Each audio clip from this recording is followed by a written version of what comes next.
Hello, everyone. This is Lesson 9. The topic is perhaps the most important law in the universe. I put it down as a command and I call it the Garden Command. It's the center of the Garden of Eden story. It is probably the command that's been discussed around the world more than any other law. Let me read it to you. We'll put it up here, and you can, we'll read it and discuss it slowly. Being God's commanded the person. That's you and me. In other words, when being God commands, that it does not mean that Spirit is shouting down to us from the clouds. That's a metaphor. It's a metaphor that we're being taught by Spirit every second this command. Okay, the person is you and me. Being God commanded you and me, the person, of the fruit of the tree of the knowledge of life in the middle of the Garden of Eden, take and eat and eat. Of the fruit of the tree of the knowledge of good and bad, do not take and eat and eat. For on the day you eat of it, you will die and die. All right, this is the command that can be on all of our refrigerators. Let's go through it very slowly. Of the fruit of the tree of knowledge. Now, let me show you the cover of the book, The Second Coming. Do you notice the tree? Do you notice that it has fruit on it? Do you notice the leaves? Okay. A tree Eve is using a tree as a metaphor for a way of knowing. It's rooted in our being. So we have two trees in our being, two ways of knowing in our being. One is the tree of the knowledge of life, and the other one is the tree of the knowledge of good and bad. All right, now back to the poem. Of the fruit of the tree of the knowledge of life.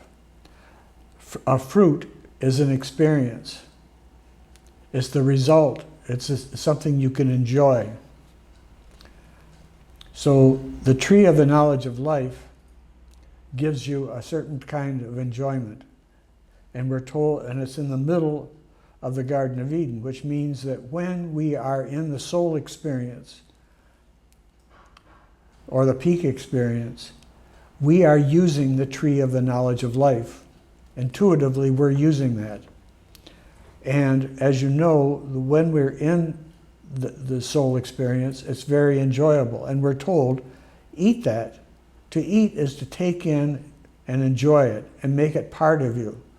So eat and eat the pleasure of knowing all intuitively with the tree of the knowledge of life. Now, there's two trees. The tree of knowledge of good and bad, and the tree of knowledge of life. Most of us, I think, would say there's only two ways to know things. You either know them as good or you know them as bad. And the Eve is saying, oh no. When you know something is good, you're also knowing it as bad. But the opposite of primarily, the key word is primarily, of knowing with the tree of the knowledge of good and bad, is to know it of life, know it as life. Now, let me show you a picture we've been using of this mother and baby. Is she seeing her baby primarily as good or bad? Or is she seeing the baby primarily as life? And what is she seeing? What is she calling life? And we look down below, and and to see something as life is to see it as perfect, just the way it is. So she's seeing her child as absolutely perfect. Even if it's a deformed baby, she's seeing the child as perfect, just the way it is. The fruit of seeing something perfect just the way it is oneness. Oneness with yourself, oneness with the object that you're knowing. Essentially, Eve is saying, know everything primarily as perfect as is. Now that's easy to do with a baby. But when you're doing something that's been tragic, like your child has just been killed in a car accident, how do you know that as perfect just the way it is? You can't without Spirit guiding you. It's impossible. Because our minds immediately go to good and bad. And then we freeze, we get angry, we get worried, there's regret. What could we have done to prevent it? We go into depression. That's where religion captures us. It'll agree with us. That is a bad thing that happened. Religion doesn't say that's perfect just the way it is. That's life. Artists call it that way of perceiving the sublime. For example, an artist is able to see the sublime in a garbage dump. Now, to be able to see the sublime, or to see things as perfect as life, takes an extraordinarily evolved human being. If we're full of false selves, we're continually calling things good that support our false selves and bad those things that don't support it. Consequently, only on the way of the soul can you gradually get rid of those false selves, gradually get rid of our obsession with seeing things as good and bad, and gradually see things as life. So under the picture, it says the tree of the knowledge of good and bad. You're continually seeing things in need of improvement or as improved. You're not actually enjoying life as a painting, as a work of art. The fruit that we eat when we know things as good and bad, or people as good and bad, is division. We're divided. If you come up to a person and first try to see if they're good or bad, you're divided from them. You're conditionally loving them on the condition that they conform to your expectations. You are not unconditionally loving that person. I can't do it. I mean, it's just, we need Spirit to guide us to see everything and to live everything as perfect just the way it is. All right? Now, it says in the poem, let's look at the poem. For on the day you eat of it. Now, a day is a moment of reflection. It's a moment of clarity. For it's a moment of choice. For on the day you eat of it, the tree of the knowledge of good and bad, and the day you eat division, the day you eat on the way of the mind, and the day you eat darkness, you will die and die. We're talking about psychological death. So essentially, when we're taught, and religion does teach this, that doing this is bad and doing this is good, that's eating of the tree of the knowledge of good and bad. When we're taught first that we're wonderful and perfect just the way we are, we don't need rituals, we don't need religion, we don't need to belong to the right political party, we don't need wealth to be worthy. When we are taught that, and when we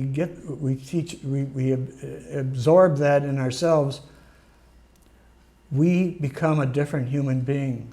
That's the purpose of the way of the soul, is you become worthy just the way you are, just the way you were born, and you do that by not attaching yourself to the false values of the world. There is we all have Spirit guiding us. We need no one else. We can use other people, we can use politicians, we can use clerics, we can use any magazine and newspaper. Spirit can work through anything, but we don't need them. We have our own guidance, one with us. Now let me summarize it this way with this picture.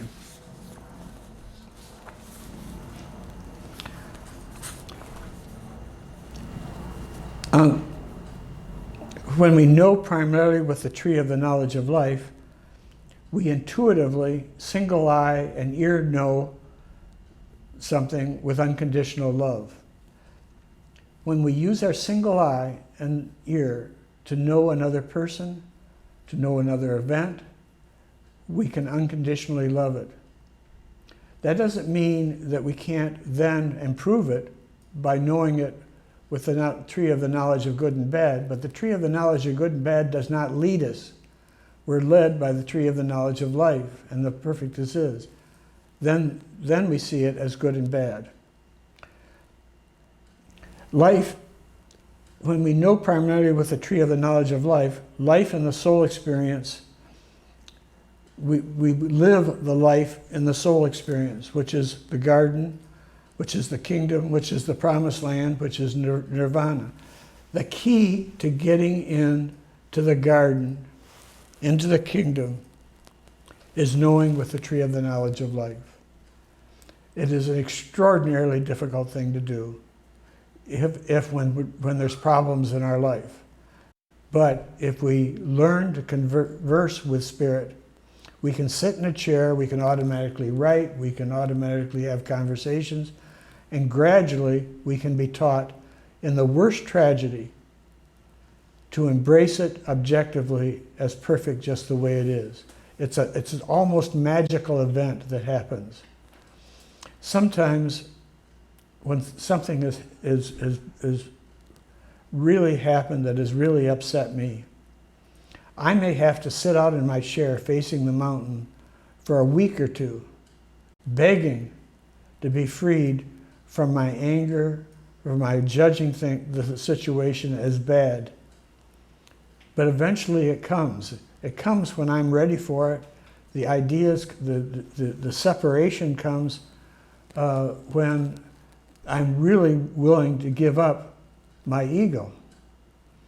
Over on the other side, we say when we know primarily with the tree of the knowledge of good and bad, we two-eye and ear know, and we're automatically led into conditional love. Conditional love leads to division.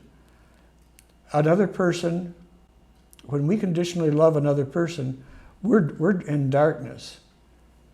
And we actually, when we conditionally love our child, when we conditionally love anything, that person picks it up. They sense it. We live death in the mind experience. It's also called the world. And Jesus and Buddha use the metaphor, the world, as the mind experience. And they see most people in the mind experience and not in the soul experience.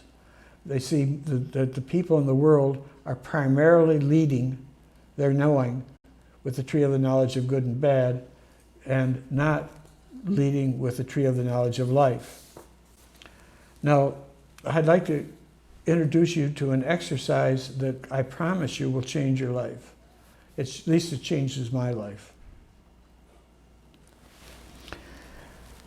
When we read the news now, I don't know about you, but it almost makes me sick. When I see politicians lie, when you see the distortions, it is very difficult to know those people with the tree of the knowledge of life. So in this exercise, it says, when you read about or see anyone, practice saying, you are divinely perfect, just the way you are. I love you unconditionally. However, to some degree, I know that you eat of the tree of the knowledge of good and bad. Everybody does. To the degree that you do that, you bring death on yourself and us.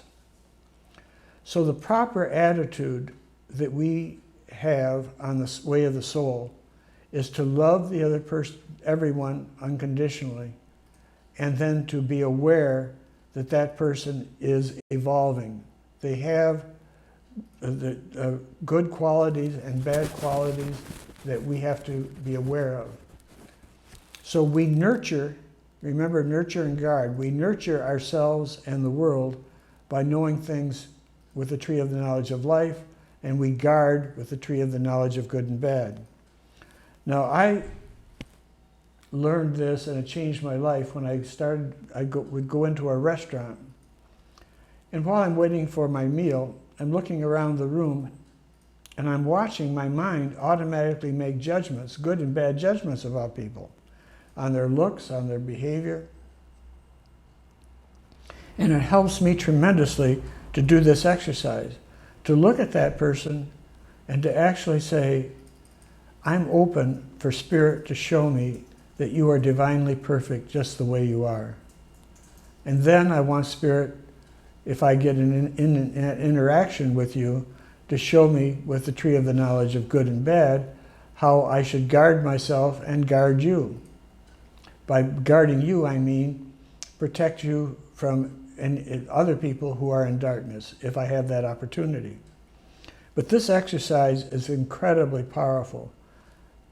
The more we love other people unconditionally, the more we unconditionally love ourselves. It is the only way that I know to get back to being what we were when we were babies. It's the only way to live in the Garden of Eden all day, every day. Now let's look at exercise 2. When you think about yourself, say, I am divinely perfect just the way I am. I love myself unconditionally.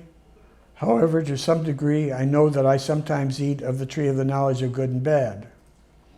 When I do that, I feel superior or inferior to someone. To the degree that I do that, I bring death on myself and the world. Feeling inferior or inferior to another person is the most important, is one of the most important signs that I find that shows us that we're in the dark experience. We are perfect just the way we are. We are wonderful, but as soon as I feel inferior or superior to somebody else, I'm living a false self. I've moved onto the way of the mind. I'm eating of the tree of the knowledge of good and bad. You're good and I'm bad, therefore I feel inferior. I'm good and you're bad, therefore I feel superior. So the feeling of inferior or superior is a sickness. It's a sign of me being in the darkness. Let's look now at an image of the divided world. The state of the world right now is that it is not being taught to single eye and single ear know. It is not taught to eat of the tree of the knowledge of life, and consequently, everyone, to some degree, is being encouraged by the media, by institutions, to develop false selves, to make themselves good and to avoid being bad. That's the sickness that is in the world today. Now let's look at a poem that Jesus uttered or spoke about this. He is speaking as a person like us. I am he who exists outward of the Spirit of he, Spirit, who is undivided. All of us can say that. When we're one with Spirit, we're living out of undividedness. When we are apart from Spirit and apart from others, we're living out of dividedness and darkness. Jesus also said, when he should come to be destroyed, he will be full of light. When, however, he should come to be divided, he will be full of darkness. In other words, when he should come to destroy his false selves, when he should come to stop judging people as good and bad primarily, he will be full of light. He will be a different person. However, when he should come to be divided from others by eating of the tree of the knowledge of good and bad primarily, he will be full of darkness. And so over on the right, you see an image of a person who has evolved. Those who are at the top are closer to being one with all and one with themselves. When we are full of false selves, we are divided within ourselves and from others. That is the end of the lesson.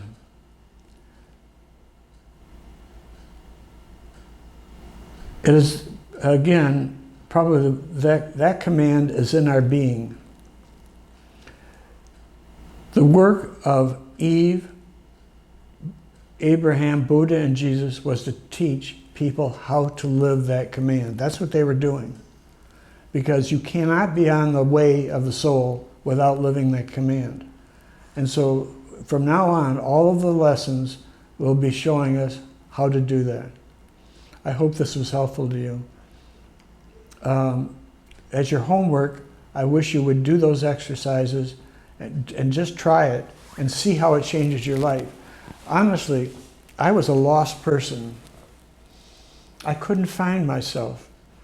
And this was after getting a PhD in counseling. I went to therapists, I went to not hundreds, many self-development workshops.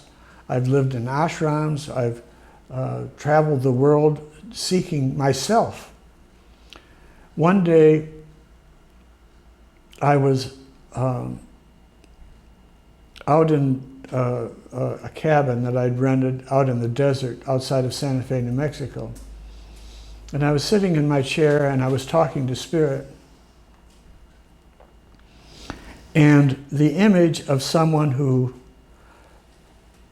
really harmed me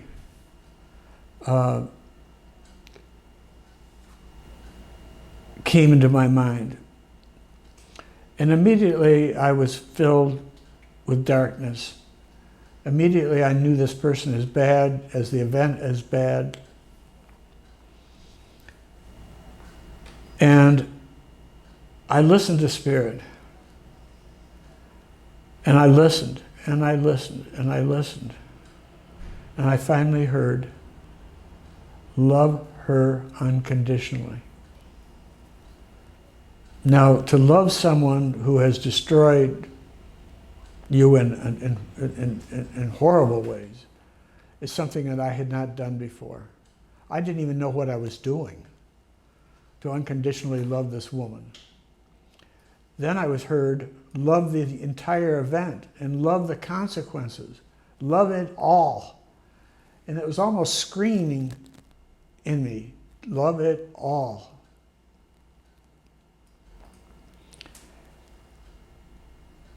It became so difficult, it felt like my chest was splitting. But I heard, it was the words were resonating in my chest. I knew that this is Spirit talking. And I forced myself, I really forced myself to do that. I just forced myself to open, to love this woman. And all of a sudden, she was not part of me anymore. She was not controlling me. The event was not controlling me. I was a part of it, and I was filled with love for her, but at the same time, I saw the good and bad that she had done. And at the same time, I discovered myself. All of a sudden, I said, my Lord, I'm a different man. I'm not superior or inferior to her. I'm one with her, but I'm one with myself. It was in that moment that I realized that only through unconditional love of all can one find oneself and return to the soul experience. And what I had done without even knowing it was to know her and the situation with the tree of the knowledge of life. I didn't know that I was doing that, but that's what Spirit was teaching me. So I share that with you because as a professional counselor,